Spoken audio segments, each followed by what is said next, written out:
奇妙奇妙！哇哦，真的好魔幻啊！看到我后面的大山了吗？听到现在的蝉鸣了吗？我们现在在一个非常原生态的环境里。那既然在这么原生态环境里呢，肯定要是一辆非常环保的纯电动车。今天我们的主角呢，就是蔚来的 ES7。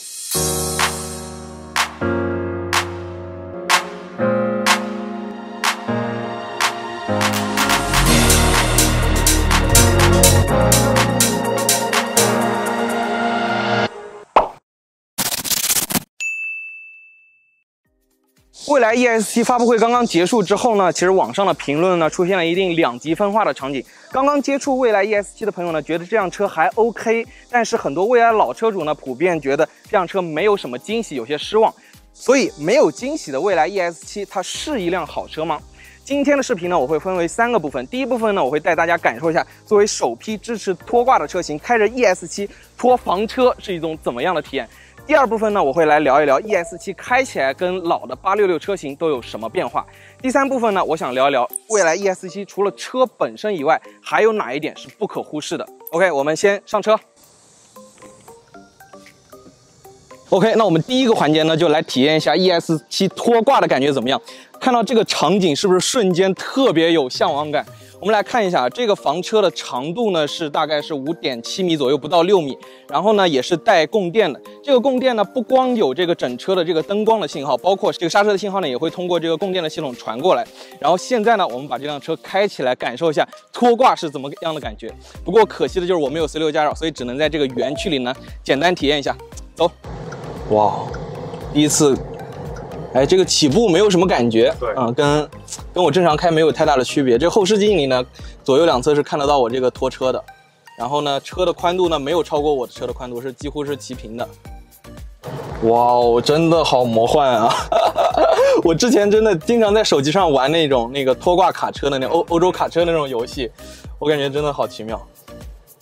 这就到了现实当中了。对，而且说实话，我觉得开起来没有我想象那么难，挺轻松的，因为你后视镜里对这个车的轨迹看得非常清楚。我稍微开快一点点，在这种小路上开也没有说觉得特别笨重。哎呀，奇妙奇妙！OK， 体验完整个拖挂之后呢，感觉特别微妙。一方面呢，这辆车开起来确实没有我想象中那么大的负担。这里的几个原因，第一个就是蔚来 ES7 它有一个拖挂模式，它可以把这个信号呢跟整个车连接起来，所以在加速刹车的时候呢，并没有很有负担的感觉。另一方面就是 ES7 呢，它的这个后视镜比较大，所以在后视镜呢可以看到整个后面房车的姿态，在正常行进的状态下呢，跟开一辆普通的 ES7 呢并没有太大的区别。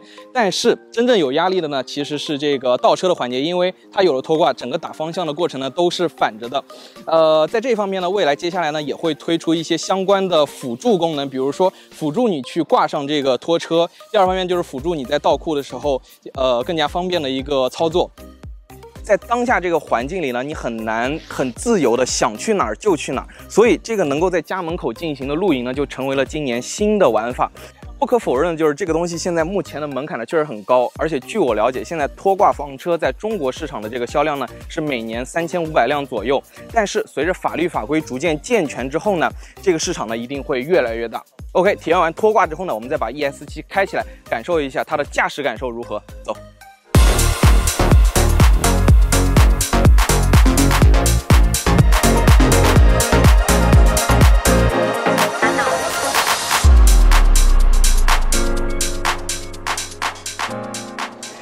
开完这辆车之后呢，有2个非常明显的感觉。第一呢，就是感觉这是一辆非常协调好开的车。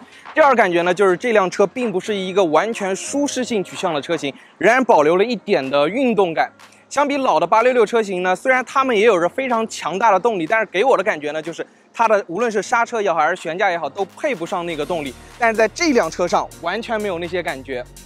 接下来呢，我也分点来说。加速方面呢，这辆车一共有5种模式，所以无论你是喜欢悠哉的开，还是喜欢激进的开，你都可以找到合适的驾驶模式。而且最重要的就是这5种模式呢，它的加速踏板呢调教都非常出色，并不会有非常窜的感觉，整体的调教呢非常的线性。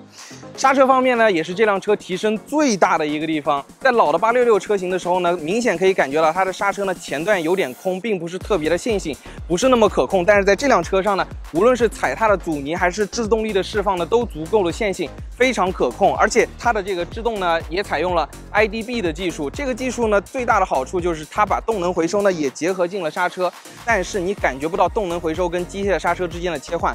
而且我们实测最大的动能回收功率呢，可以接近140千瓦，非常夸张，比绝大多数快充桩的速度都要快。转向方面呢，它仍然是3档可调，在我今天的试驾活动中呢，没有感觉到明显的瑕疵。转向阻尼呢，无论是随车速的增益，还是随转向角度的增益呢，都是比较线性的，而且回正力矩呢非常的舒服。不过有一个小问题呢，就是在调到运动模式的时候，转向的阻尼比较重，是我比较喜欢的。但是对于想要特别舒适的人来说呢，可能即使在舒适模式下，转向可能也有那么一点点重。最后就是悬架，这也是大家关注度最高的一部分。它呢仍然也是3档可调，较软、标准和较硬。在这3种模式下呢，这个悬架的路感呢都是比较丰富的。在较软的模式下呢，面对这种细碎的颠簸呢，过滤的会比较的彻底。但是在高速的时候，通过一些大起伏的时候呢，可以感觉到车尾稍微有一些多余的这个晃动。这一点呢，蔚来也表示在接下来呢会进行优化。在运动模式下呢，这辆车的悬架呢可以感受到非常紧绷的一个状态，路感非常丰富，但是车身没有多余的左右前后的晃动。在试驾过程中呢，我这辆车基本上都是一个满载的过程。我开的方式呢，也是尽量符合我自己希望的驾驶方式，也就是一个比较激进的状态。但是到了地方之后呢，我问了乘客，我们的摄像老周包括大吉，坐在这辆车里呢，并没有感觉到明显的不适，也没有因为我这种激进的驾驶模式而感觉到一些不适。这里呢，除了悬架的功劳以外呢，这4张座椅的舒适性也是功不可没的。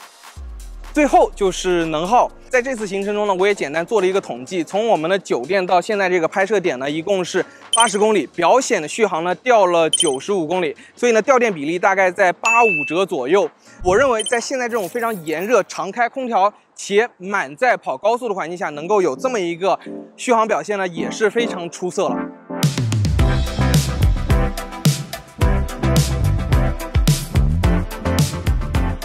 最后，让我们回到开头那个问题：没有惊喜的蔚来 ES7是一辆好车吗？首先，这辆车呢并没有太大的惊喜，但原因并不是因为它的产品拉胯，而是所有的惊喜都已经在 ET7 上出现过了。比如815的车机、4颗 Orin 辅助驾驶芯片、超强的激光雷达、800万摄像头、23扬声器的音响、空悬等等等等。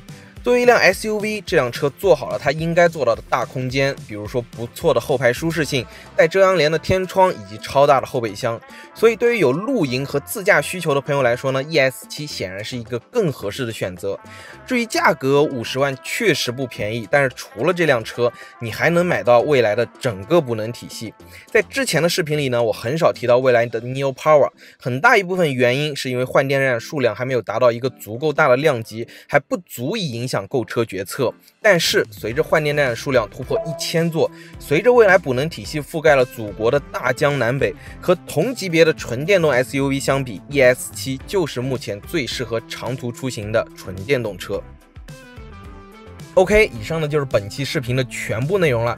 如果你觉得视频还不错的话呢，一定要给我们来一个一键3连。这里是40号车库，我是63，我们下期再见，拜拜。好，那我们开始。好。我这边。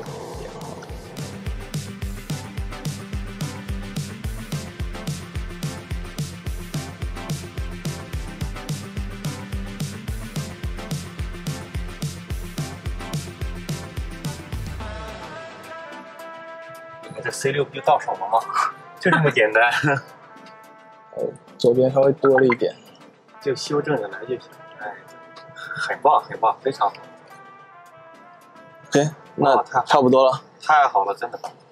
哎呀，教练指挥的好。主要是你天赋。